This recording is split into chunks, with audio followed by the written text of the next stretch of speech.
was feeling epic. Whatever. Welcome to the third episode of the Vampire Diaries podcast. I was feeling epic. Today we will be talking about the third episode that is called Friday Night Bites. And I think that's an awesome name for an episode because Friday night, in fact, can get a little bitey in Mystic Falls. I'm not gonna lie. So let's have a look at this episode.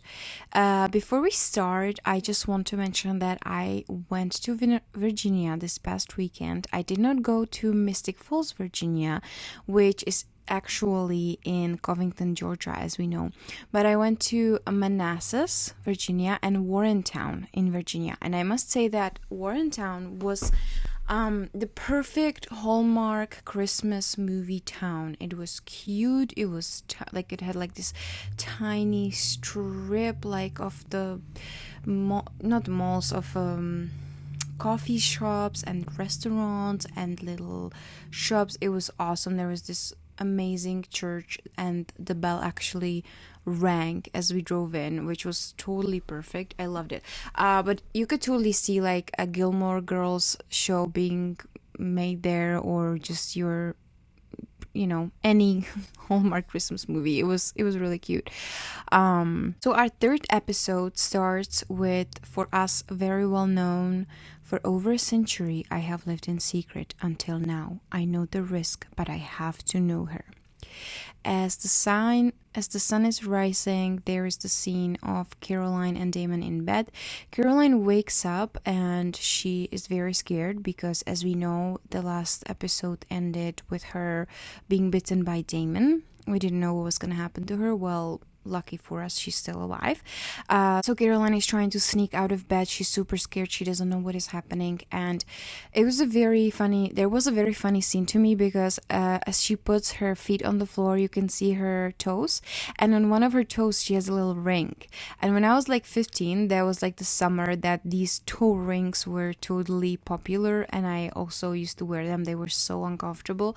And they would always be as a gift with like my favorite magazines at the time. It was one was called in Czech was Top Dívka, like the top girl, let's say, and there was a Bravo, which was another really popular magazine. And these toe rings were always like as a gift that summer, so that reminded me of that in my my teenage years, which was funny. But anyways, Caroline is trying to sneak through the room and get to the door and get out of there. But she doesn't know that Damon has super hearing and that she's not going to make it, right? So she's all the way to the door. When she turns back, she looks at the bed and he's not in there. And then she looks in front of her and he's standing there, and in this like sweet voice, he says, "Good morning." And Caroline knows that this is not good. So she starts backing out, and then she grabs a lamp and Damon's like, "Don't do this." And she smacks him with the lamp. I love it. It's amazing. It's like so good. But of course the lamp doesn't really do anything to him. Then Caroline is trying to run away, but she doesn't really get far. We see that Damon's face changes. You see the veins underneath his eyes, and then it cuts and we see the Vampire Diaries on the screen. So we have to have another hope for Caroline that she's gonna make it. Then Bonnie and Elena are getting to school. They're getting out of the car, and Bonnie is kind of giving Elena a pep talk. She's telling her to take it slow, and she means take it slow with Stefan, because when Bonnie touched Stefan in the previous episode, she just had like a bad feeling about Stefan. So now she's kind of worried about her friend, but Elena tells her that it's all good, it's okay, and that actually she feels good after a very long time. Then we have a look at the stoner den where we find Jeremy, and Vicky walks toward Jeremy and she's telling him that she has these tickets to the Posers, which is a band. I was trying to find what kind of band it is, or I've never heard of them, but when I googled the Posers, it gave me about like 6 different bands, so I'm not really sure which one it is. I think it's the original one from like United Kingdom, but I'm not sure, so I didn't get to that. I wanted to like be cool and give you like some insight, but I got nothing. So Vicky is telling Jeremy, I have these 2 tickets to Posers, should be fun, blah blah blah, and Jeremy tells her, you and Tyler have fun. Jeremy is mad and Vicky is like, we can be friends, like let's put this behind us and this and that. And Jeremy then asks her if she only slept with him because of the drugs that he was giving her, all the pills. And then she tells him, screw you. And the scene ends with that. Then we see again Bonnie and Elena, and Stefan joins them, and Bonnie immediately just disappears. And at the same time, so like Elena and Stefan are walking towards the school, and in the front there is Matt, Tyler, and another guy that we don't know, and Matt and the guy are passing a football.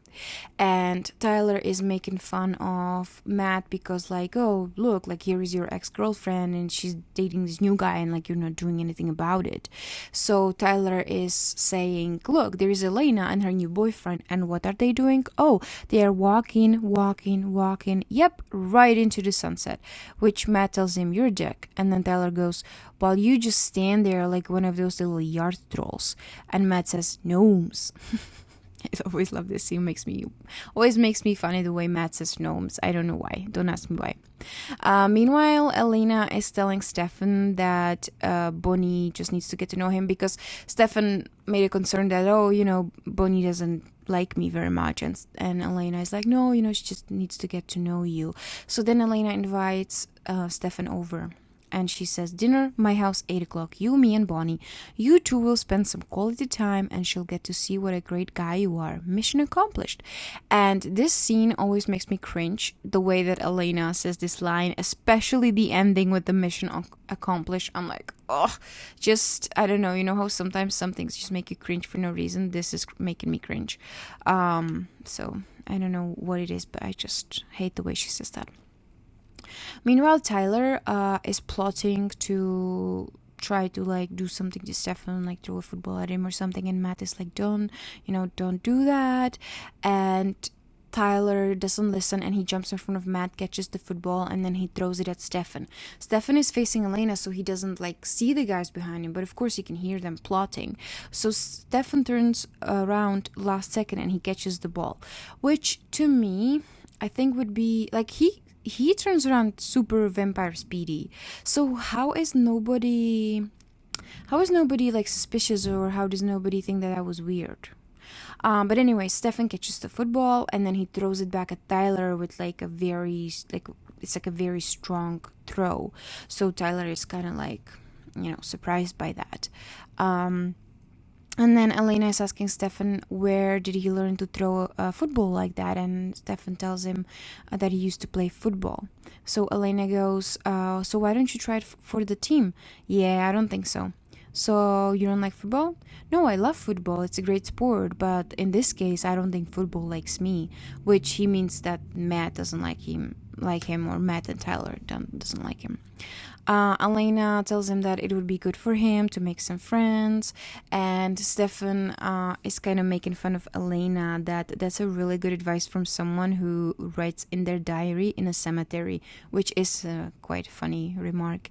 And then Elena tells him that there is a version of Elena that he didn't meet yet, because before all that happened to her, she was a totally different person, which is completely understandable.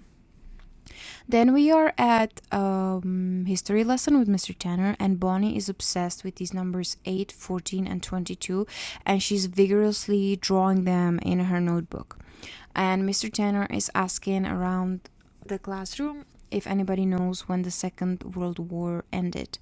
And it was funny to me because nobody really knew the answer, but maybe it's because I'm European and Second World War is a big theme, or like a big topic in a history lesson, and we talk about it all the time. So our teacher would always say about a lot of things, but this I think would be applicable. Our teacher would always say, when I wake you up at midnight, you have to know this.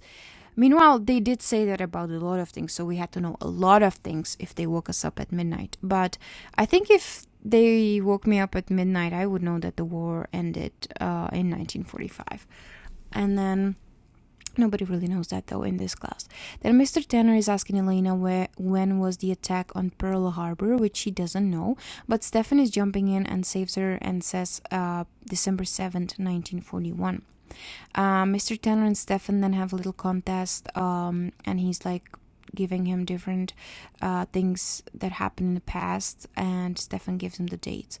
Then they get stuck on the Korean War, and Mr. Tanner thinks he wins because Stefan says that the Korean War was from 1950 to 1953, and Mr. Tanner is like, ha! It ended in 1952, and he thinks he's right.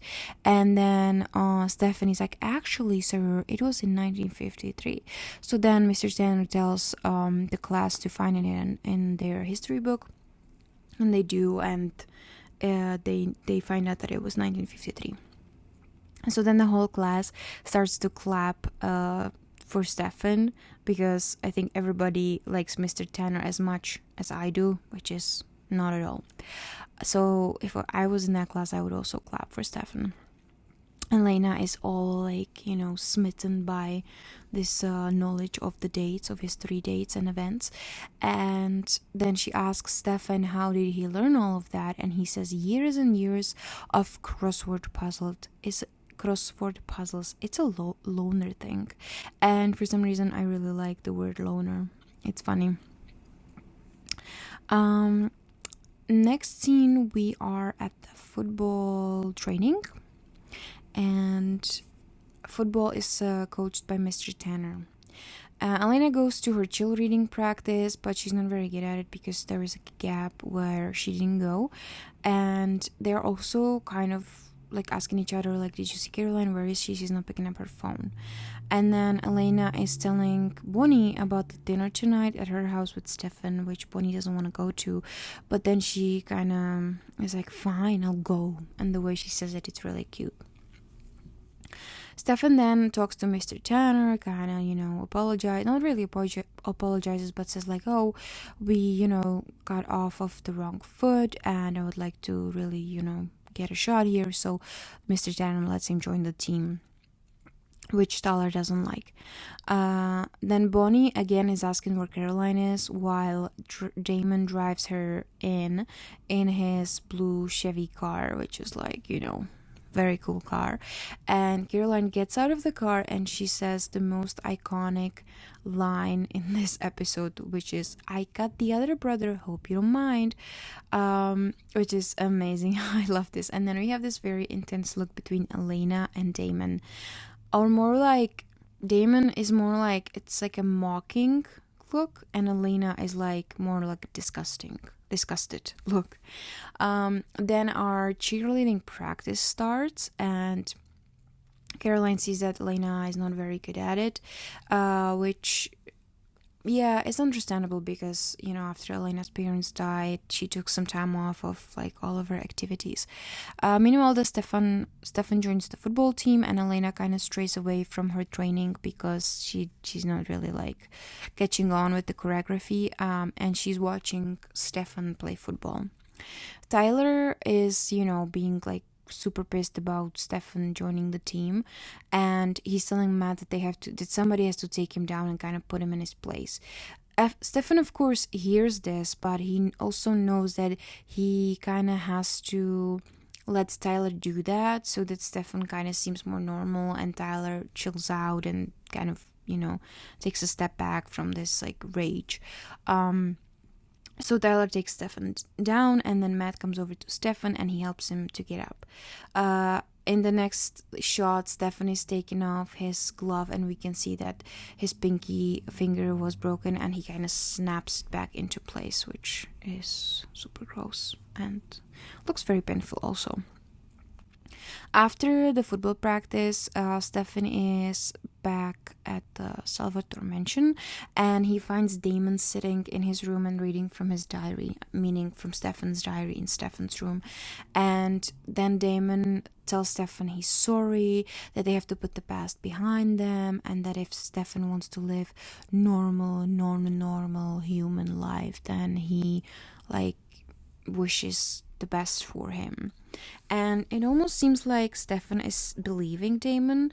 And once he starts believing him and you see his face change and like kind of mellow down, then Damon starts laughing, like bursts out laughing. And Stefan tells him, it doesn't have to be this way, Damon. And then, this is my favorite scene that is coming next. Damon says, I saw Elena today, BTW, that means by the way.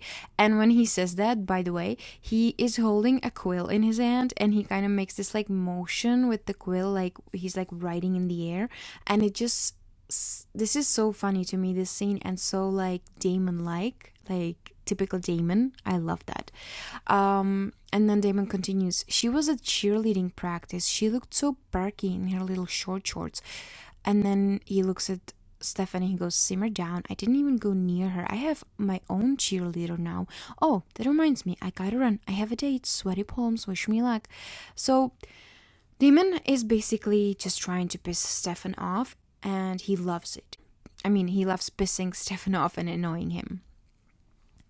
In the next scene, we are at Elena's house, and Bonnie and Elena are preparing dinner, or more like putting it out of the packaging and putting it in the bowls, which is super American to me, because I feel like Americans, well, I don't want to insult anyone, but let's say that Europeans are a little bit better cooks than Americans. So for me, to see that Americans bring the food home and then put it in plates, like I've been around that here in the US, so let's just say that.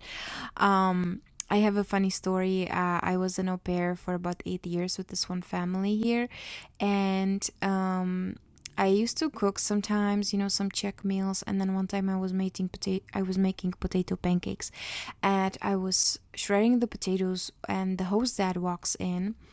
And he like looks at me in shock, and he's like, what are you doing? And I'm like, oh, I'm making potato pancakes. And he goes, from potatoes? I'm like, yeah, like what do you make it from? So then he goes over to like a cupboard and he pulls out this box, and it's some like pre-made mix for potato pancakes. I have no idea what you mix it with, if it's water, if it's oil, to make the potato pancakes out of this mix, but no thank you, I will shred my own potatoes. So that was really funny to me, because he didn't understand why I'm making it from real potatoes, and I didn't understand why he's making it like he wants to make it from a box. So that was super funny. I have more stories like that, but that's for another time, perhaps. Meanwhile, at Elena's house, Bonnie is telling her that the whole day, or all day, she keeps seeing the same 3 numbers, which is 8, 14, and 22. And Elena is making fun of her, and she's like, we should play the lottery. Then Stefan comes in, and they're having dinner together, the 3 of them, and it's like super weird. They're fishing for small talk, like they don't really have a lot to talk about. But then Bonnie and Stefan kind of bond over the Salem witches when they talk about that. And suddenly the doorbell rings, and in the door is Caroline and Damon. And then Stefan is super stressed because he doesn't want Damon to like go in, but Elena doesn't know about Damon, or for that matter about Stefan either, so she doesn't see the problem with that, so she invites Damon in. Then all of them are sitting on a couch with like coffee or something, and Caroline is super insensitive, and she's still like a queen bee, annoying Caroline that we see in the first couple of or maybe in the first season, I would say, or first couple of episodes. And then she says that she doesn't know if Elena can like catch up on what she missed with the cheerleading choreography, which Bonnie says that she'll be happy to help Elena to catch up, and it will be fine. And then Caroline goes, I guess we can put her in the back. And she's kind of telling it to herself. And I love that. And then Caroline goes on with even more horrible things to say. It's just because her parents died. Yeah, I mean, she's just totally going through a blah phase. She used to be way more fun. And then Bonnie gives her like a what the fuck are you saying look, like are you insane? So then Caroline realizes and says, oh, and I say that with complete sensitivity, which I don't think anyone in that room believes. Then we find ourselves in the grill, where Matt goes to talk to Jeremy about Vicky because they saw Tyler and Vicky, and Matt can tell that Jeremy is upset about it. Then Tyler walks into Jeremy, and they kind of start like yelling at each other and push each other, and Matt kind of like flips out on Vicky, like, "What are you doing, Vic? Like, like, what are you doing? These guys are like fighting over you. Like, what the hell?" Back at Elena's house, Damon is helping Elena with the dishes, and it's actually a cute scene between the two of them. I really like this scene. Elena drops a glass at one point, and Damon catches it with his, super vampire quick reactions, which actually reminded me of the Twilight, where Edward catches an apple in the same manner like Damon caught this glass. And so Elena tells him, "Nice save." Then they start talking about Catherine, and Damon tells her that Catherine died during a fire. And Elena asks if it was recently, to which Damon says, "Seems like it was yesterday." "What was she like?" And Damon says, "She was beautiful, a lot like you in that department. She was also very complicated and selfish, and at times not very kind, but very sexy and seductive." Elena says she kind of understands, and she's like, "So which one of you dated her first?" "Nicely deduced. Ask Stefan. I'm sure his answer differs from mine." Then Damon tells Elena to quit cheerleading. He kind of tells her, I think you look miserable. Like, I think you're kind of over this, and it's okay to move on and find something else. Which, was nice for Damon. And Elena tells him, "I'm sorry about Catherine. You lost her too," which is also a very nice thing for Elena to tell him. And it's a very, very nice moment between these two characters. And it's even nicer because we know that Nina and Ian, the actors who played Elena and Damon, actually dated in real life later on. So it's like so funny to me, or it's so cute to watch them in these first like episodes, because that there must have been they must have already liked each other. They must have been an attraction between them. So it's really nice to kind of watch that. Then back at the living room, Stefan tells Caroline if she can take her scarf off, and she doesn't know why, but she just knows she cannot take it off.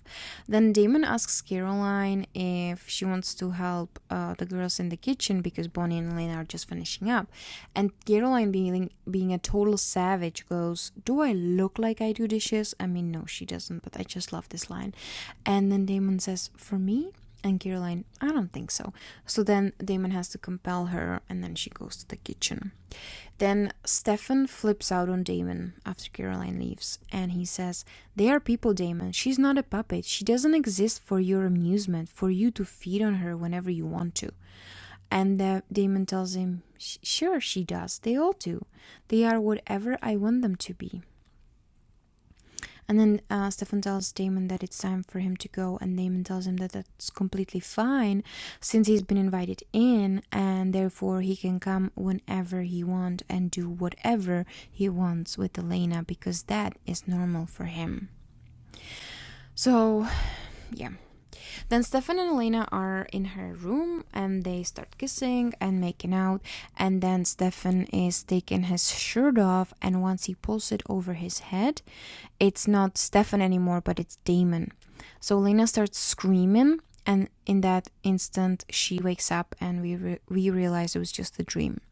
And then she goes to get some water, and we can see a crow sitting on the windowsill, which again, I've talked about it in the previous 2 episodes.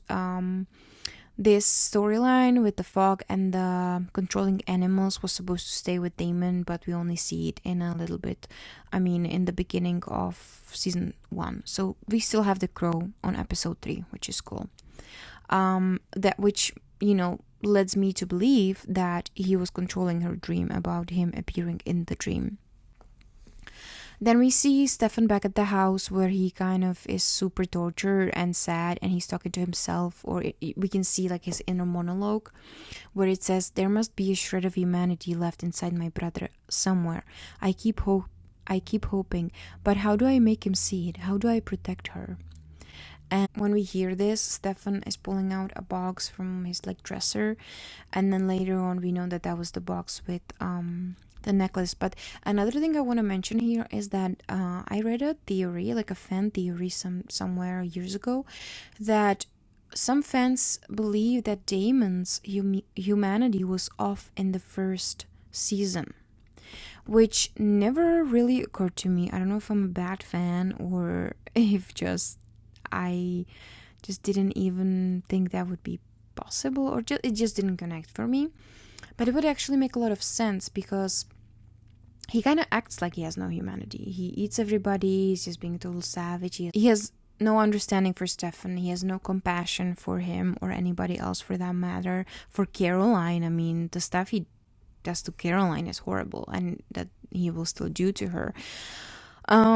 So I think that would make a lot of sense. I never thought about it. It is not my idea. I read that online somewhere, and I think it would make sense for me because of when I was talking in the last episode, that when we go back in the flashbacks and we see the relationship of Damon and Stefan in the flashbacks, and I was saying that it didn't make sense to me the way Damon acts in the first season when in the flashbacks they were actually making some progress, even if a little bit, right?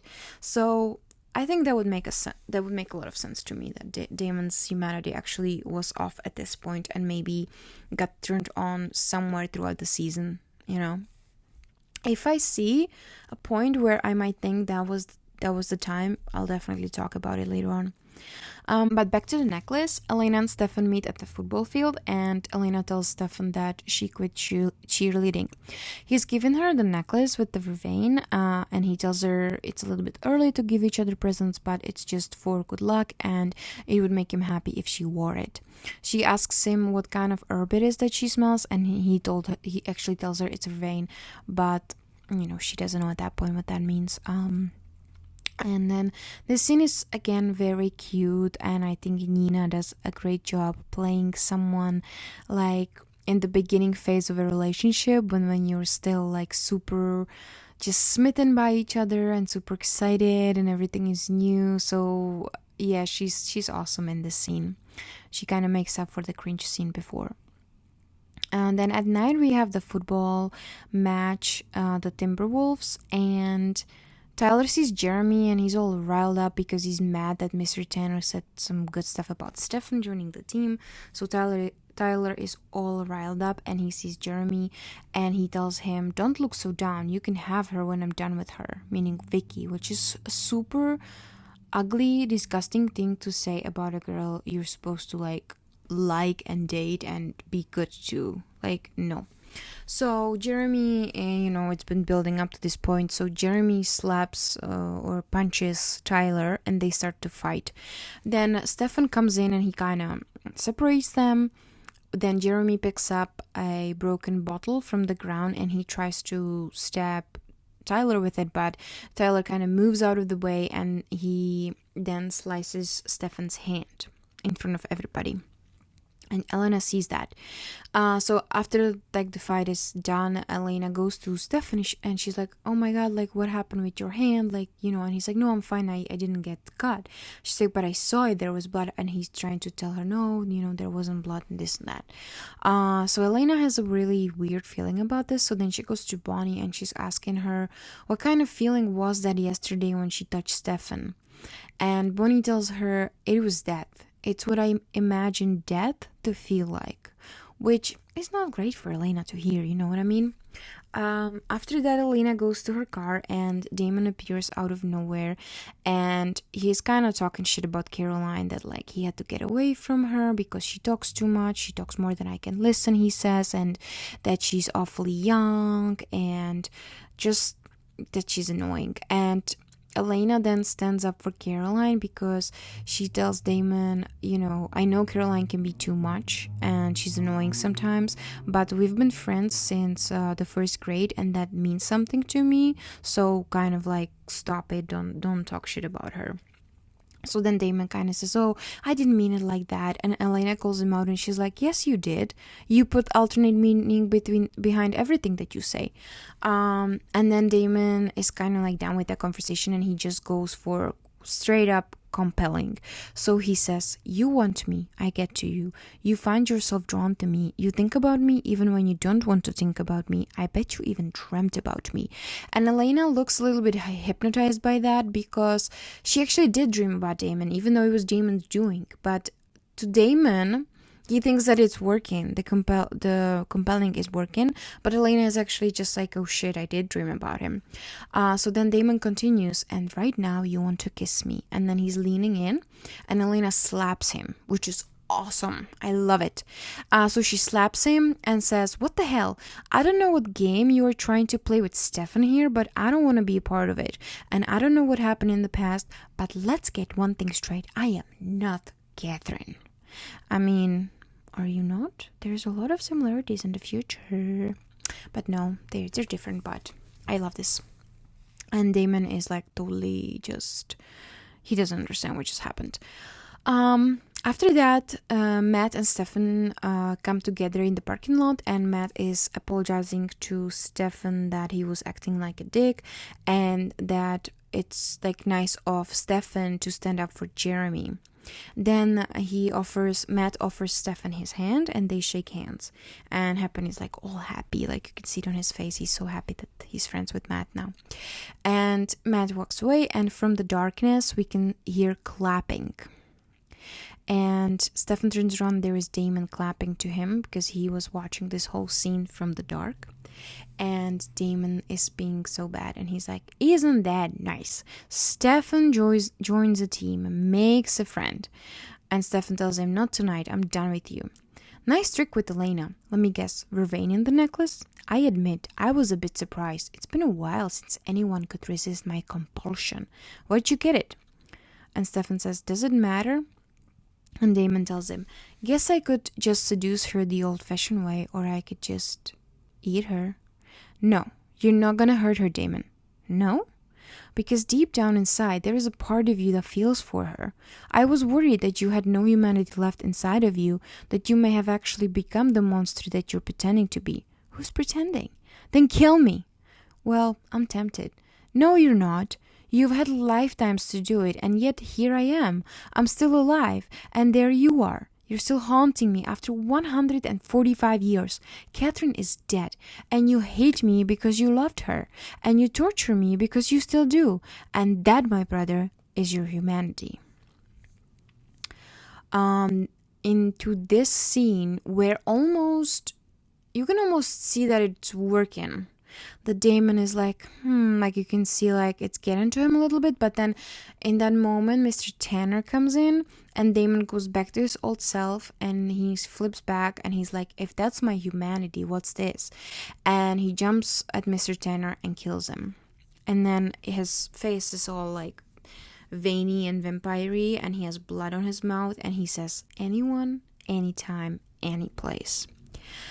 So that was intense.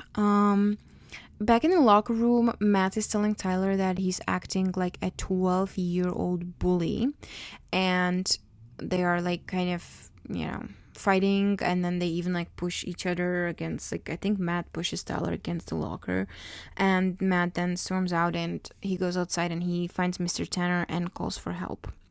Then we can see Bonnie standing like a little bit in the distance and watching everything unfold, and the ambulance coming in, and she sees the numbers 8, 14 and 22.